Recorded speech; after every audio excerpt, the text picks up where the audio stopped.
એક માણસ આ સભામાં એવું બેઠ્યું હ, કોઈને બંધ બેસતું આવતું હોય કોઈ પહેરી ના લેતા, હું કની વાત કરું એમ હું ઓગળી કરીને માણસ બતાય. કારણ કે શાક માર્કેટનો ધંધો મારો છે, હર મેરડીનો નહીં. એક માણસ એવું કે માતાજી મારા ઘેર બધું હશે,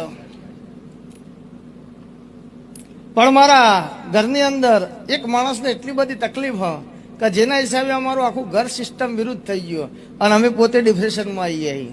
અને અમને પોતાને એવું ટેન્શન થઈ ગયું કે ભાઈ ડાયો હારો કો તો ગોડો હારો, નહીં ડાયામાં કે નથી ગોડામાં, તો એને કોઈક સારું થાય એવા માતાજી આશીર્વાદ હાલે, એવા આશીર્વાદ લેવા આવ્યા છે. છેલ્લા 4 વર્ષથી એક ટેન્શન મટે એટલે બીજું તૈયાર, બીજું મટે એટલે ત્રીજું તૈયાર. એટલે કોઈ દેવ તકલીફ છે કે અમારી કર્મની ગતિ છે?